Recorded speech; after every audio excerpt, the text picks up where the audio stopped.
নমস্কাৰ গ্ৰহণ কৰিব। মোৰ MB ব্লগছৰ অন্য এটা ভিডিঅ'লৈ স্বাগতম জনাইছোঁ। আজি মই আপোনালোকক এনেকুৱা এখন গেট দেখুৱাম যিখনৰ বহুত মহত্ব আছে, যিখন গেটত আপোনালোকে দৰ্শন কৰিলে আৰু সৎ মনে বিচাৰিলে মনোবাঞ্ছা পূৰণ হ'ব। এইখন আপোনাৰ তেজপুৰ চহৰৰ পৰা 4-5 কিলোমিটাৰ দূৰত অৱস্থিত দহ পৰ্বতীয়া নামৰ এডোখৰ ঠাইত, য'ত এখন ঐতিহাসিক বহুত পুৰণি গেট আছে। তাৰ বহুত মহত্ব আছে। গতিকে আপোনালোকে যদি তেজপুৰলৈ যায় বা আহে তেতিয়া এই ঠাইলৈ নিশ্চয় আহিব। চাওক, আপোনালোকক মই দেখুৱাই আছোঁ। ইয়াৰ প্ৰাকৃতিক সৌন্দৰ্যও বহুত সুন্দৰ। এয়া মোৰ লগত মোৰ সহপাঠীবিলাক গৈ আছে, আপোনালোকক দেখুৱাইছোঁ। চাওক আপোনালোকে, বহুত সুন্দৰ দৃশ্য। সেয়া দেখিছে আপোনালোকে।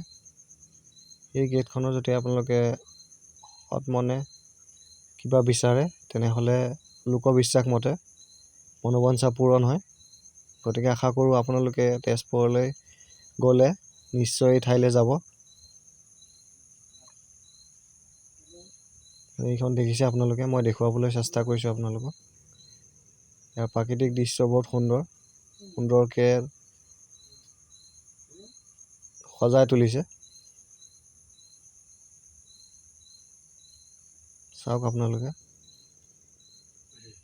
আৰু শেষলৈকে মোৰ ভিডিঅ'টো উপভোগ কৰিব।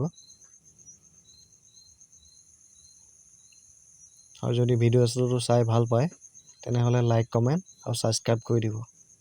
জয় আই অসম।